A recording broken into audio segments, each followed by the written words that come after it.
Di dalam Al-Quran yang menunjuk pada keadaan manusia secara umum berdasarkan kebahagiaan dan kesuksesan hidupnya.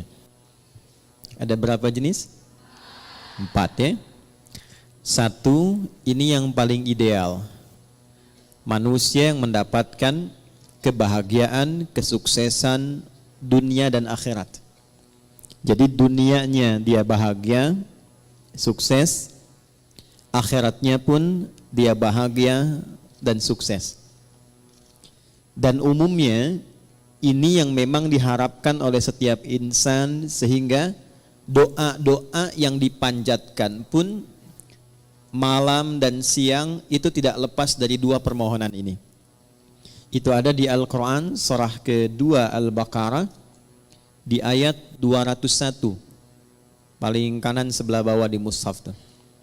Wa minhum may yaqulu rabbana atina fid dunya hasanah wa fil akhirati hasanah wa qina adzabannar. Ini golongan pertama. Dan di antara manusia itu ada yang konsisten memohon kepada Allah agar ia dianugerahi kehidupan dunia yang membahagiakan dan menyukseskan. Jadi ada bahagia saja, ada sukses saja, ada bahagia dan sukses. Ada orang hidupnya sukses, mawaddahnya banyak, tapi belum tentu bahagia, sakinahnya belum tentu diraih. Kaya iya, tapi kekayaan itu tidak membawa ketenangan dalam berkehidupan. Ada yang begitu? Ada. Jadi ibu pilih mana? Kaya tapi gelisah atau miskin tapi tenang? Alhamdulillah. Oke. Nah, kaya dan tenang, sukses dan bahagia. Maka itu yang dimaksud di ayat ini. Ada orang yang konsisten dengan permohonannya. Dia memohon kepada Allah Subhanahu wa taala agar hidupnya di dunia itu bisa tenang dan sukses, bahagia dan sukses, serta kesuksesan dan kebahagiaan ini bisa dibawa lestari sampai pulang ke akhirat. Ya, tidak cukup dengan amin, kita lihat dulu ya. Nah, yang kedua, nanti kita pelan-pelan lihat rumusnya. Alhamdulillah. Ada orang yang di dunianya itu sukses, bahagia. Tapi kesuksesan dan kebahagiaan dunia itu ternyata tidak memberikan jaminan ia membawa keduanya sampai ke akhirat.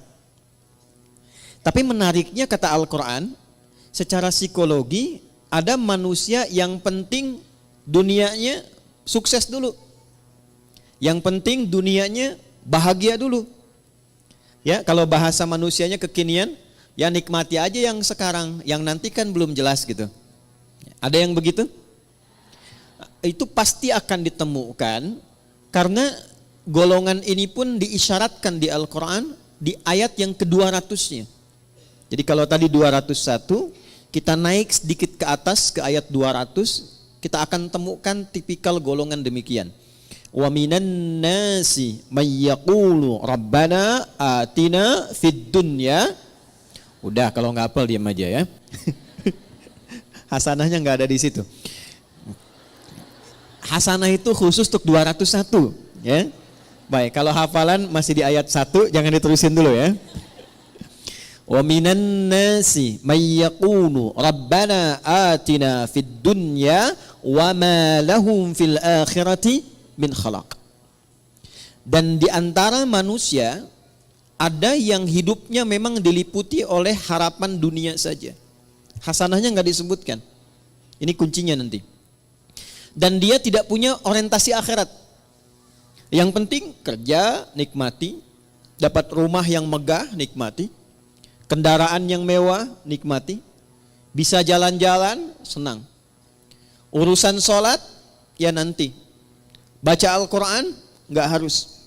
Akhirat belum datang kok. Yang pasti yang sekarang ada, itu yang dinikmati. Wa ma lahum fil akhirati min khalaq. Dan dia tidak punya persiapan untuk menyiapkan kehidupan abadinya di akhirat. Itu yang kedua. Yang ketiga, ada golongan orang yang memang ngejar akhirat saja. Dunianya tidak terlalu diperdulikan. Dia abaikan bahkan. Ya. Dia tidak terlalu peduli apakah hari ini makan atau tidak. Dia tidak terlalu peduli apakah punya rumah megah atau tidak. Dia tidak terlalu peduli apakah punya kendaraan atau tidak. Yang penting akhirat masuk surga. Saya ulangi ya. Yang penting akhirat masuk surga. Jadi dunianya dalam tanda petik sedikit diabaikan, atau hidupnya biasa-biasa atau di bawah standar, yang penting orientasinya masuk surga. Ini yang ketiga. Yang keempat, ini yang repot. Miskin dunia, fakir akhirat. Jadi dunia sudah nggak dapat, tiap hari pekerjaan tidak jelas, kata-kata tidak terukur, tindakan tidak teratur, perbuatan kadang-kadang juga mohon maaf banyak buruknya. Jadi dunianya tidak jelas, akhiratnya rasa-rasanya tidak mendapatkan harapan karena tidak pernah disiapkan. Maka yang keempat ini kategori miskin dunia, fakir akhirat. Nah, di antara yang keempat ini, 4 bagian ini kita mesti pastikan setiap hari setidaknya kita berusaha untuk mencapai golongan yang pertama. Dan adilnya Allah itu dibuka kesempatan yang demikian untuk seluruh hambanya tanpa kecuali. Jadi ibu tidak harus berpikir jadi ustadzah kah, ya, atau suaminya jadi kiai kah, jadi pejabat kah, jadi hartawan kah. Semua sepanjang kita menjadi bagian dari hamba Allah, maka terbuka untuk mendapatkan bagian golongan yang pertama. Wa minhum may yaqulu rabbana atina fid dunya. Nah, itu kuncinya. Sepanjang kita, saya, Anda, kita semua memegang satu kunci ini, maka janji Allah itu pasti ditepati dan disampaikan dalam Al-Quran. Itu akan dibimbing untuk mendapatkan 2 hal yang diharapkan tadi. Kuncinya cuma satu, yaitu hasanah. Hasanah ini bukan nama ya Bu ya. Jadi kalaupun ibu punya nama Hasanah pagi ini, tapi kalau prakteknya tidak diamalkan, itu belum tentu bisa meraihnya. Jadi ini kuncinya. Kita antarkan dulu sebentar sebelum kita mengimplementasikan atau menjalankan program kita hari ini untuk diskusi. Kita tekankan sedikit karena saya khawatir ibu datang ke sini gitu kan. Kemudian juga teman-teman yang ikhwan bergabung, tapi datangnya tidak membawa kebahagiaan. Datang tidak membawa kesenangan. Apapun yang tidak dikerjakan dengan menyenangkan, itu tidak akan melahirkan hasil yang maksimal. Ibu kalau masak, hatinya enggak tenang. Masakannya enak enggak? Enggak. Ngantarkan anak, situasi hatinya enggak tenang. Enak enggak? Tidak. Karena itu Islam selalu mengajarkan, selalu hadirkan kesenangan, kebahagiaan dalam semua aktivitas yang dikerjakan. Termasuk sholat. Termasuk baca Al-Quran. Ya, usahakan kalau ngaji itu, hatinya tuh disenangkan dulu, ditenangkan. Beda kalau sedang gelisah kemudian ngaji, itu rasanya nggak akan enak. Ayat-ayatnya nggak akan nyampe ke kolbu. Baru masuk sedikit di lisan, sudah berhenti lagi. Masuk berhenti lagi. Karena itu rumusnya, yang pertama kata Al-Quran, saya agak sedikit percepat untuk menyampaikan pada inti diskusi kita. Wa minhum may yaqulu rabbana atina fid dunya. Nah ini, nggak pakai alif lam ya. Tidak menggunakan alif lam. Artinya nakirah, general, terbuka untuk siapapun dalam suasana apapun. Adilnya Allah, Rahman dan Rahimnya Allah, Allah menginginkan semua hambanya tanpa kecuali. Baik laki-laki, perempuan, tua, muda, besar, kecil, keadaan sosial apapun menurut manusia pada umumnya, kata Allah, ia punya kesempatan yang sama untuk sukses dan bahagia dunia sampai akhirat. Jelas sampai sini? Baik. Apa itu hasanah?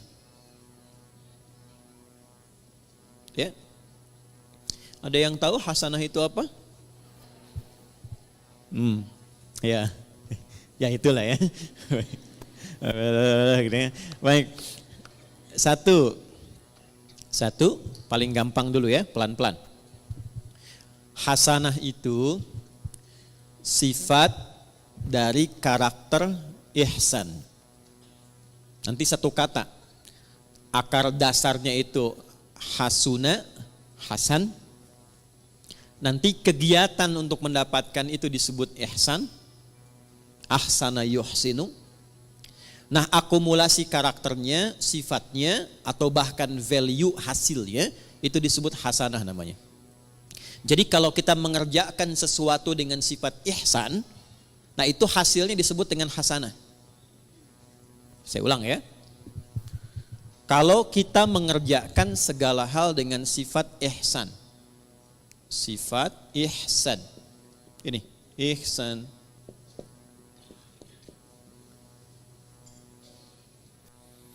Maka hasilnya apa yang diraih oleh kita itu disifati oleh Allah langsung, itu hasanah. Contoh, saya mau minum, fungsi minum itu menghilangkan haus. Jadi kalau ibu minum pakai tangan kanan, pakai tangan kiri, haus tetap hilang. Sepakat? Baik. Tapi kalau kita minum menggunakan sifat ihsan, maka perbuatan minum ini seketika dinilai oleh Allah berubah menjadi hasanah namanya. Jelas sampai sini? Baik. Saya ulangi lagi dengan contoh yang lain. Saya mau berpakaian. Berpakaian orang punya gaya masing-masing. Tapi ketika cara berpakaian ini dilakukan dengan ihsan, maka cara berpakaian kita itu disebut apa? Hasanah namanya. Nah, bagaimana semua perbuatan ini bisa dilakukan dengan ihsan? Maka rumusnya ditemukan dalam hadis Muslim, nomor hadis ke-8. Agak cepat ya. Hadis riwayat Imam Muslim, nomor hadis yang ke-8, yang meriwayatkan sahabat Umar bin Khattab radhiyallahu taala anhu. Kalau ibu ingin agak sedikit pendek, enggak terlampau panjang dan tebal jilidnya, panjang hadisnya, tebal jilidnya, Imam An-Nawawi pernah mengambil 42 hadis inti kehidupan. Jadi selama kita berkehidupan, kalau belajar 42 hadis ini, kehidupannya akan cenderung mendekatkan pada kebahagiaan dan kesuksesan. Dalam bahasa Arab, 40, 41, 42, sekitar 40-an, itu disebut dengan arba'in namanya. Maka beliau memberi nama kitab hadisnya dengan Al-Arba'in. Dikenal dengan Al-Arba'in An-Nawawiyah. Itu hadis nomor 8 di Sahih Muslim ini diletakkan oleh beliau, disusun di urutan yang kedua. Ya. Di Al-Arba'in nomor hadis yang keberapa? Kedua. Tentang iman, Islam, dan ihsan. Nih, dapat ini. قال عن أبي حفص عمر بن الخطاب رضي الله تعالى عنه بينما نحن جلوس عند رسول الله صلى الله عليه وسلم إذ طلع علينا رجل شديد بياض الثياب شديد سواد الشعر لا يرى عليه أثر السفر ولا يعرفه منا أحد فجلس إلى النبي صلى الله عليه وسلم ووضع كفيه على كفيه ووضع رجليه على رجليه ووضع كفيه على فخذيه فقال يا محمد أخبرني عن الإسلام فقال رسول الله صلى الله عليه وسلم الإسلام أن تشهد أن لا إله إلا الله وأن محمد رسول الله وتقيم الصلاة وتؤتي الزكاة وتصوم رمضان وتحج البيت إن استطعت إليه سبيلا قال صدقت فأجبنا يسأله فيصدقه فسأل يا محمد أخبرني عن الإيمان فقال أن تؤمن بالله وملائكته وكتبه ورسله واليوم الآخر وتؤمن بالقدر خيره وشره قال صدقت قال فعجبنا يسأله فيصدقه فسأله يا محمد أخبرني عن الإحسان أخبرني عن الإحسان فقال أن تعبد الله كأنك تراه فإن لم تكن تراه فإنه يراك. Paham? Tidak. Baik. Dari sahabat Umar bin Khattab radhiyallahu taala anhu, saya agak cepat. Satu kali tiba datang seseorang laki-laki. Bajunya itu bersih, putih bersih. rambutnya tertata rapi. Kemudian kami nggak kenal orang ini dari mana dan tidak nampak pada dirinya bekas-bekas lelah mampir. Fajalasa ilan Nabi sallallahu alaihi wasallam, lantas beliau maju dalam ta'limnya Nabi, maju ke saf depan. Kemudian yang paling menarik itu meletakkan lututnya dekat lutut Nabi, ya, fa asnada rukbatayhi ila rukbatayhi wa wada'a kaffayhi ala fakhidhayhi, dan meletakkan telapak tangannya di pahanya. Ini memberikan kesan, satu, sebelum sampai ke isi hadisnya, memberikan kesan Nabi sedang mencontohkan malaikat yang sedang menyamar menjadi penuntut ilmu kalau ingin sukses belajarnya. Bukan hanya untuk ibu yang dari majlis taklim sekarang. Misal, anaknya ibu ingin sukses di sekolahnya, yang sedang kuliah di kampus ingin sukses belajarnya, maka tiru pembuka hadis ini tips bagaimana menjadi seorang penuntut ilmu yang sukses dan cepat mendapatkan ilmunya. Satu, ini yang langsung contohkan malaikat yang menyamar, dan itu diminta oleh Nabi untuk ditiru.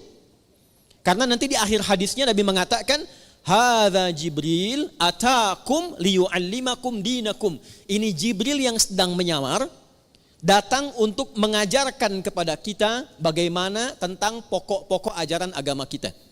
Satu, kalau datang ke majlis ilmu, kata Nabi lewat hadis ini, tiru Jibril alaihi salam saat menyamar, fokus untuk datang. Pertama, kenakan pakaian terbaik supaya nyaman. Jadi kalau sejak saat akan berangkat itu kita sudah menyiapkan diri, mengenakan pakaian yang rapi, jadi kerapian itu menunjukkan kesungguhan. Satu. Yang kedua, upayakan gak mampir-mampir, sehingga fokusnya itu nanti kepada pelajaran. Kalau ibu berangkat ke sini, jam 6 berangkat, tapi agendanya mampir dulu soto sebelah sana, kupat tahu pada larang sebelah sana, kan? Kemudian mampir dekat situ ada mie ayam, ya. Jadi 30% sudah diambil, nyampe sini sudah terlambat, tinggal fokusnya 70%, ya.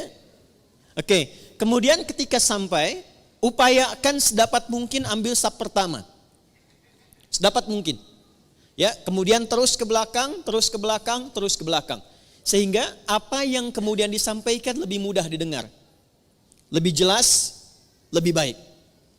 Awas nih mahasiswa kadang-kadang datang sudah masuk kampus, duduk paling belakang, sudah nggak pernah nanya, absen titip teman tuh ya. Nah, itu bukan tipikal seperti yang diinginkan hadis ini. Kalau ingin sukses, ambil akses yang memudahkan kita untuk mendapatkan informasi. Kalau enggak terlampau dekat di depan, cari yang dekat mic, ya, supaya mudah mendapatkan apa yang disampaikan. Lalu setelah itu, ini dia poinnya. Beliau kemudian bertanya. Kalau tidak tahu, tanya. Kalau ingin dapat informasi baru, tanya. Itulah sebabnya kenapa tema hari ini kita tanya jawab, salah satunya ingin mengamalkan hadis yang disampaikan ini. Tapi sebelum ke sana, kita ingin pastikan semua yang bertanya itu berada dalam naungan kasih Allah untuk mendapatkan kebahagiaan dan kesuksesan dalam hidupnya. Di antara yang ditanyakan itu ada 4 pertanyaan. Satu di antara 4 ini adalah ihsan. Ya, fokus, saya akan langsung cepat ke ujungnya. Al-ihsanu, ihsan itu an ta'budallaha. Perhatikan cara menerjemahkannya. Izin saya pelankan. An ta'budallaha, engkau menjadikan seluruh aktivitasmu sebagai ibadah karena Allah. Saya ulang ya. Sebab nanti kalau cuma lihat terjemahan, artinya menjadi begini, engkau menyembah Allah. Itu tekstual. Sedangkan penjelasan detilnya, ya, kalau kita keluarkan kata per kata dan rumus bahasa Arabnya, itu menjadi begini terjemahan tafsirnya. Engkau menjadikan seluruh aktivitasmu sebagai ibadah karena Allah. Dulu satu poinnya. Jadi bukan cuma sholat saja. Makannya jadikan ibadah karena Allah. Berpakaiannya jadikan ibadah karena Allah. Berumah tangganya jadikan ibadah karena Allah. Saya tes sebentar ya. Maaf. Ibu itu merawat, mendidik anak karena sayang, karena Allah. Masa? Hah? Ganti ya. Baik. Ibu itu berpartner dengan suami karena cinta atau karena Allah? Ini maksa banget ya, cinta karena Allah. Udah. Itu ada cirinya. Gini contoh. Saya kalau mau minumnya karena Allah, maka saya akan ikuti apa yang Allah inginkan dari kegiatan minum itu. Bukan sekedar minumannya, Bu. Allah suka apa tidak ini? Ya. Ini jenis minumannya disukai Allah atau tidak? Tidak mungkin ada seseorang yang ingin minum karena Allah, tapi dia meminum sesuatu yang tidak disukai Allah. Allah suka bir tidak? Whisky. Dan mustahil ada orang minum bir pakai bismillah kan? Bismillah. Mudah-mudahan dosanya kurang dikit, kan nggak mungkin. Ya kan? Nah, yang kedua, bukan hanya minumannya benar, ini minuman Allah suka. Minuman yang baik, yang halal. Tapi cara minumnya pun dia ikuti seperti Allah inginkan. Contoh begini. Bagaimana cara minum yang baik yang Allah inginkan? Diajarkan oleh Nabi SAW, idza quddimat ta'am, jika hidangan itu ditampilkan. Perhatikan kalimatnya. Khudh biyaminika ma yalik, ambil dengan tangan kananmu. Satu. Yang paling dekat denganmu. Ini ada di sini misalnya. Izin. Kemudian di sisi lain ada minuman yang agak jauh. Yang diinginkan oleh Allah, contoh lewat Nabi, ambil yang paling dekat dengan tangan kananmu. Ketika ibu meminum seperti ini, diambil yang paling dekat dengan tangan kanan, dalam rangka menaati Allah lewat petunjuk Rasulullah, itu sudah masuk kategori ihsan.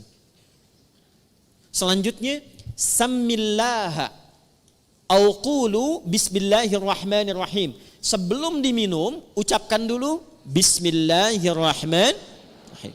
Itu saat dilakukan semua tahapan itu, maka kegiatan minum itu disebut ihsan namanya. Biar jelas ya Bu ya, contohkan nih biar jelas. Ini buka dulu tutupnya, ya, karena nggak mungkin diminum dengan tutup. Ya. Ambil dengan tangan kanan, jelas? Sebut nama Allah. Bismillahirrahmanirrahim. Minum. Alhamdulillah. Jelas? Belum jelas? Ambil dengan tangan kanan. Sebut nama. Bismillahirrahmanirrahim. Jelas? Alhamdulillah. Maka saya pelan-pelan, kegiatan minum itu yang disebut dengan ihsan, dan dia menghasilkan nilai di sisi Allah disebut dengan hasanah namanya. Nah, hasanah inilah yang kemudian melahirkan apa yang kita sebut dengan berkah. Berkah. Ini dia. Teruskan turunannya. Berkah inilah yang mengantarkan pada kesuksesan dan kebahagiaan. Nih, sukses plus bahagia. Ini asalnya. Dan keduanya ini tidak berhenti di dunia. Sepanjang dilakukan dengan sifat ihsan, ditulis dengan hasanah, keluar sifat berkah, mengantarkan pada sukses dan bahagia, dan perjalanannya terus panjang mengiringi sampai ke akhirat. Nih, sampai ke akhirat. Pelan-pelan ya. Ini poinnya. Makanya sering kita katakan di lisan kita, saya pengen cari berkahnya aja. Saya pengen cari berkahnya. Nah, berkah itu bukan harus kita tafsirkan sedikit, tidak. Bisa banyak. Bahkan kalau kita lihat bahasa Al-Quran, lafaz berkah dalam Al-Quran itu yang paling menarik ketika benar dikerjakan dengan sifat ini, itu dijamakkan bentuknya. Bentuknya jamak. Yuk, saya gali dengan cepat sedikit ya Bu ya. Pelan-pelan lihat rumusnya ke sini.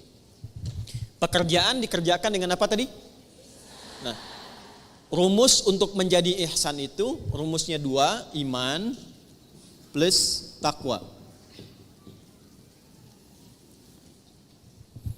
Iman plus takwa sama dengan ihsan. Karena itu sering kita diminta dalam Al-Quran, tingkatkan takwamu, tingkatkan takwamu. Pernah dengar nggak kalimat itu? Ya, tingkatkan takwamu.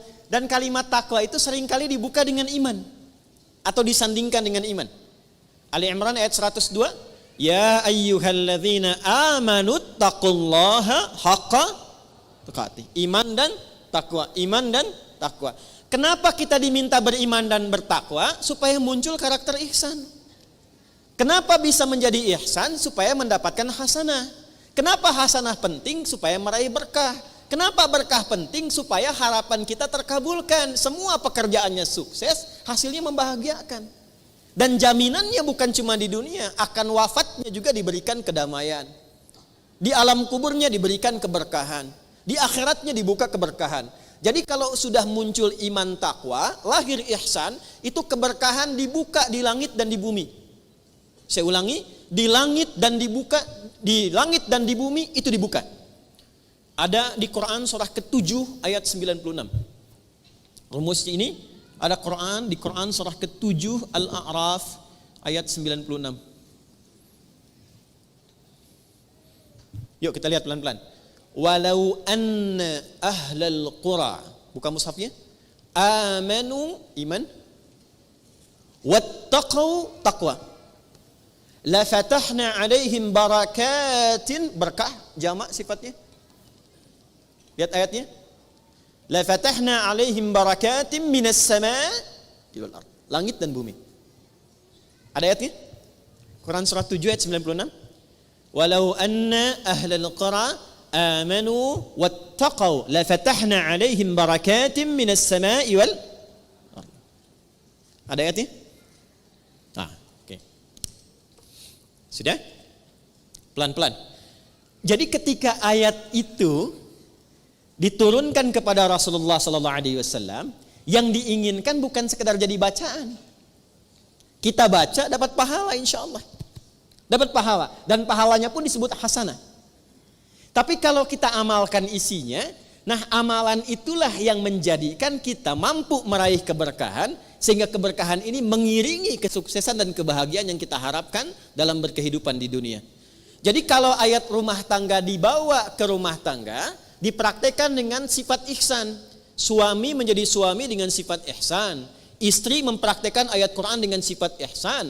Maka kehidupan rumah tangga akan cenderung mendapatkan berkah. Berkah itulah yang mengantarkan pada kebahagiaan dan kesuksesan.